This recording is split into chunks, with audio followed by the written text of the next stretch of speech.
কৃষক কৃষি তার উন্নয়ন সব নিয়ে আমাদের এই আয়োজন। বাংলার কৃষি বাংলার কৃষি বাংলার কৃষি ফলবে ফসল ভরবে গোলা আরো বেশি বেশি বাংলার কৃষি বাংলার কৃষি বাংলার কৃষি বাংলার কৃষি বাংলার কৃষি। কৃষি তথ্য প্রযুক্তি পরামর্শ এবং মাঠ ফসলের করণীয় সম্পর্কে জানাতেই আমাদের এই বাংলার কৃষি। প্রিয় কৃষক ভাইরা, বাংলাদেশ টেলিভিশনের নিয়মিত কৃষি বিষয়ক অনুষ্ঠান বাংলার কৃষি দেখার জন্য আমি আব্দুল শহীদ মিঠু আপনাদের আমন্ত্রণ এবং শুভেচ্ছা জানাচ্ছি। আমাদের আজকের বিষয় উচ্চ মূল্যের ফসল বাঙ্গির বাণিজ্যিক চাষ।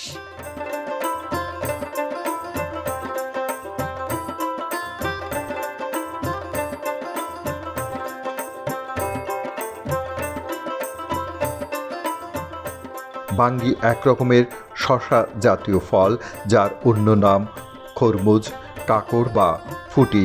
দেশের প্রায় সর্বত্রই গ্রীষ্মকালে বাঙ্গির চাষ হয়ে থাকে। বাঙ্গির গাছও শসা গাছের মতো লতানো। কাঁচা ফল সবুজ কিংবা পেকে গেলে হলুদ বর্ণ ধারণ করে। বাঙ্গিতে রয়েছে প্রচুর ফলিক অ্যাসিড, উচ্চ মাত্রার বিটা ক্যারোটিন ও ভিটামিন সি। চিনির পরিমাণ কম হয় এবং আঁশের পরিমাণ বেশি হওয়ায় খাদ্য হিসেবে খুবই উপযোগী এই ফলটি। বাঙ্গি অ্যাসিডিটি, আলসার ও ক্ষুধা মন্দা রোধ করতে সহায়ক ভূমিকা পালন করে। বাংলাদেশে বাঙ্গির অনুমোদিত কোনো জাত নেই। দেশে বেলে ও এঁটেল জাতের বাঙ্গি দেখা যায়। বেলে বাঙ্গির শাঁস নরম, খোসা খুব পাতলা, শাঁস খেতে বালি বালি লাগে। এঁটেল বাঙ্গি শাঁস কচকচে, একটু শক্ত এবং তুলনামূলকভাবে বেশি মিষ্টি। ফল লম্বাটে বা গোলাকার হয়ে থাকে। কুমিল্লা জেলাধীন চান্দিনা উপজেলার অনেক কৃষক বাঙ্গি চাষ করছেন। এবছর উপজেলায় ৭৮ হেক্টর জমিতে বাঙ্গির চাষ হয়েছে। উপজেলার নাওতলা, কাশিমপুর ও মাদাইয়া মৌজার ৫০০ থেকে ৬০০ কৃষক প্রত্যেকেই ১ থেকে ১.৫ বিঘা জমিতে স্থানীয় জাতের বাঙ্গি আবাদ করেছেন।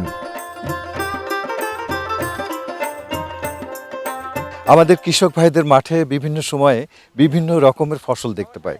আপনারা দেখতে পাচ্ছেন আমাদের পিছনে বিস্তীর্ণ জায়গায় বাঙ্গি লাগানো হয়েছে এবং এই মাঠে যারা চাষ করছেন তারা কিন্তু বাণিজ্যিকভাবে এই চাষগুলো করছেন। তো আমরা এখন একটু কথা বলবো একজন কৃষক ভাইয়ের সাথে। কি নাম ভাই আপনার? আমার নাম মোহাম্মদ কবির হোসেন। কেমন আছেন কবির ভাই? ভালো আছি, আপনি কেমন আছেন? আছি আলহামদুলিল্লাহ, ভালো আছি। বাঙ্গির চাষ এবার কেমন হয়েছে?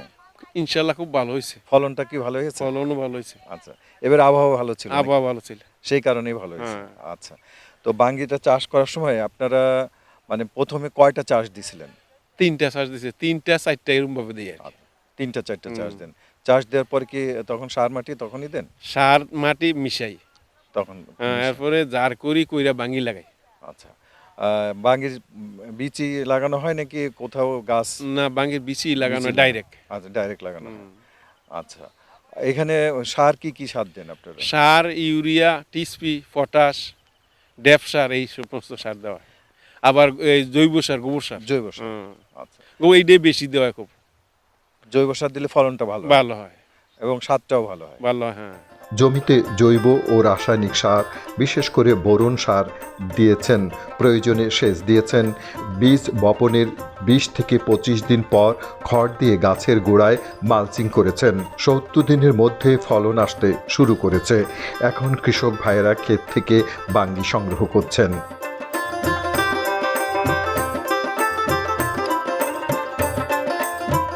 বাঙ্গি লাগাতে হলে যদি ভালো ফলন পেতে হয় তাহলে কি কি করতে হয় যদি একটু বলেন? এটার মধ্যে বাঙ্গি ফলন অতিরিক্ত বেশি পাইতে হলে জৈব সারটা বেশি বেশি ব্যবহার করা লাগে। টিএসপি ব্যবহার করা হয়, পটাশও ব্যবহার করা হয়, ওই ইউরিয়া ব্যবহার করা হয়। রোগ বালাই কি হয় আগে? হ্যাঁ, রোগবালাই হয়। হওয়ার পরে ওই যে কত কৃষি অফিসার আছেন ওনার থেকে জানি না আমরা ওষুধ আনি। কিছু কিছু বাঙ্গি মানে একটু পচে গেছে ক্ষেতের ভিতরে, এটার কারণ কি? এটার কারণ হলো এটার মধ্যে মাঝে মধ্যে লেদা পোকা ধরে। আচ্ছা, মাটির নিচের থেকে। তো মাটির নিচে কেউ বাসুরিয়া ব্যবহার করে, কেউ বাসুরিয়া ব্যবহার করে না। তাই অনেক সময় এটাই নষ্ট করে। তাহলে যদি বাঁশুড়িয়া ব্যবহার করা হয় তাহলে ওইটাতে ওইটা তার তেমন ধরে না আর কি। বাঙ্গি সংগ্রহ করে বিক্রির জন্য ক্ষেতের পাশে জমা রেখেছেন। প্রতিটি বাঙ্গি ৮০ থেকে ১০০ টাকায় বিক্রি হচ্ছে। ক্ষেতের পাশেই বাজার বসেছে, এখান থেকে পাইকাররা কিনে নিয়ে গিয়ে দূর দূরান্তে বিক্রি করছেন। বাঙ্গি কিনে ব্যবসায়ীরা পিকআপে করে নিয়ে যাচ্ছেন।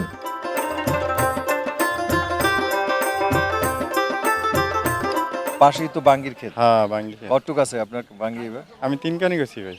আচ্ছা, কতদিন ধরে উঠাচ্ছেন আপনি? এই কত আজ সপ্তাহখানেক। এক সপ্তাহ ধরে। সপ্তাহখানেক কেমন দাম কেমন এখন? মোটামুটি ভালোই। আচ্ছা, তো প্রতি বছরই কি আপনাদের এখানে বাঙ্গি হয়? হ্যাঁ প্রত্যেক বছরে বাঙ্গি আলাদা দিই। আর এখানে যে জায়গাটায় আপনারা এই যে হাট লাগিয়েছেন, এটা কি প্রতিদিনের হাট নাকি সাপ্তাহিক হাট? এইটা প্রত্যেক দিন প্রতিদিন। প্রত্যেক দিন রাত ৮টা ৯টা মিনিটে বেচা হয়। এখানে সকালে কতজন সকালে। আপনারা আছেন কৃষক যারা এই বাঙ্গি বিক্রি করেন? এন কমসম তো ২-৩০০ হইবই। আমি এন থেকে মাল নিয়ে বিক্রি করি মুরাদনগর, আচ্ছা, উত্তর মুরাদনগর নিয়ে আমি সংসার বউ জীবত নিয়ে বাচ্চা কাচ্চা নিয়ে চলি। কিন্তু সবসময় প্রতি বছরে মনে করেন ১ লক্ষ টাকা কাজ করি বছরে একটা সিজনে। পিস মনে করেন ২৫০ টাকাতে লইছি, মনে করেন ৮টা বেচছাম ৫০ টাকা ৬০ টাকা করে যাতে যেমন লইতারি। মনে করেন আবার ১০০ টাকা বেশি বাজার যেগুলা যেটা খায়। মনে করেন ২০০২ টাকা ভাঙ্গে লইছি, মনে করেন লাভ হইলে আবার ২০২২ টাকা আনালে কোনোদিন ৫০০-৭০০ থাকে। উপজেলা কৃষি কর্মকর্তা সবসময় মাঠে এসে কৃষক ভাইদের নানা বিষয়ে পরামর্শ দেন। উর্বর পেলে দোআঁশ ও পলিমাটি বাঙ্গি চাষের জন্য খুবই উপযোগী। আড়াআড়ি চাষ ও মই দিয়ে জমি তৈরি করতে হয়।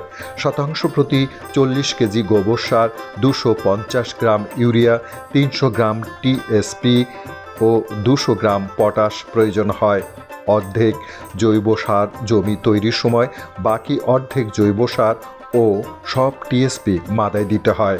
গাছ কিছু বড় হলে ইউরিয়া ও পটাশ মাদার চারপাশে মাটির সাথে মিশিয়ে প্রয়োগ করতে হয়।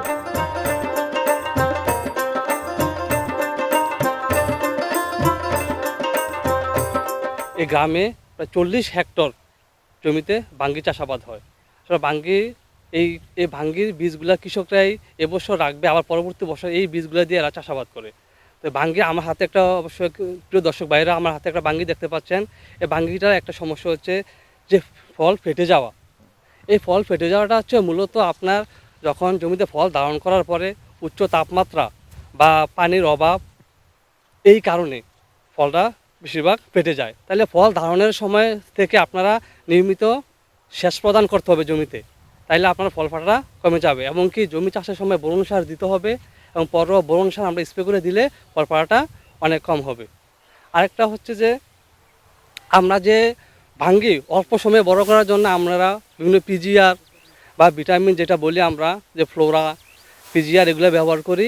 এইটা আমরা বেশি ব্যবহার করার কারণে অনেক সময় ফেটে যায়, কারণ অল্প সময় বাঙ্গিটা আমরা বড় করতে গেলে তার সামঞ্জস্যতা ঠিক থাকতে পারে না। তাহলে এই জিনিসগুলা আমাদেরকে কিছুটা পরিহার করতে হবে। অধিক হারে ভিটামিন ব্যবহার করা যাবে না, এবং ফল ধারণের পরে জমিতে নিয়মিত সেচ প্রদান করতে হবে, এবং নিয়মিত বোরন সার আগে মাটির সাথে ব্যবহার করতে হবে। আরেকটা হচ্ছে বাঙ্গিতে আপনার ওই যে পাতা সুরঙ্গকারী পোকা, দেখবেন আপনার পাতার মধ্যে আঁকা বাঁকা দাগ দেখা যায়, এই পোকাটা আক্রমণ করে। এই পোকার জন্য বিশেষ করে আপনার যে সাইপারমেথ্রিন গ্রুপের যে ওষুধ ব্যবহার করলে 10 লিটার পানিতে আপনার 10 মিলি হারে ব্যবহার করলে এই পোকাটা দমন হয়ে যায়। প্রস্তুতকৃত জমিতে জাত ভেদে 5 ফুট দূরে দূরে মাদা তৈরি করে প্রতি মাদায় 4 থেকে 5টি বীজ বপন করতে হয়। চারা বের হওয়ার পর মাদা প্রতি 2 থেকে 3টি রেখে বাকিগুলো তুলে ফেলতে হয়। খরার সময় সেচ দিতে হয়। ফলের নিচে খড় দিতে হয়। আগাছা পরিষ্কার করতে হয়। ফলের মাছি পোকা দমনের জন্য সেক্স ফেরোমন ফাঁদ ব্যবহার করা যায়। ফল হলুদ হলে বা ফাটতে শুরু করলে সংগ্রহ করতে হয়। প্রতি শতকে 80 থেকে 100 কেজি ফলন পাওয়া যায়।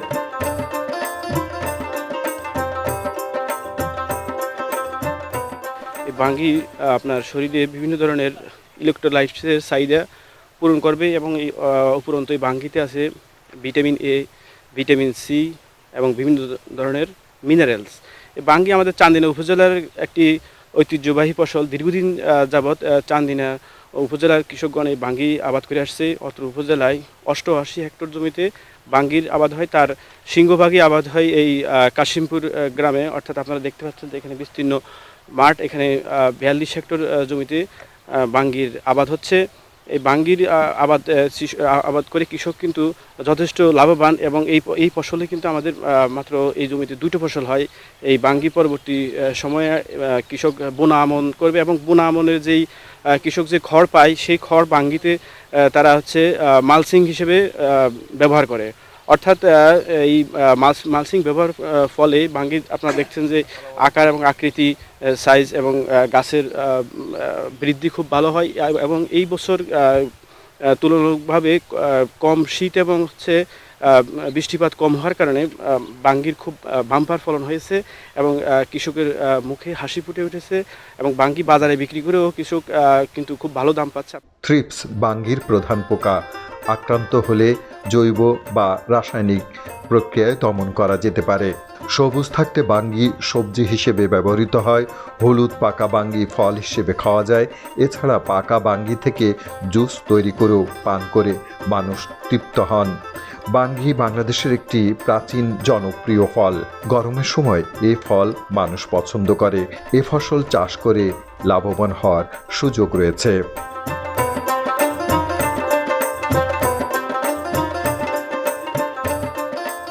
এই মাঠটির প্রায় 40 হেক্টর জুড়ে রয়েছে বাঙ্গি ক্ষেত, এবং আমরা এখানে দেখতে পাচ্ছি পাশাপাশি টমেটো ক্ষেতও রয়েছে।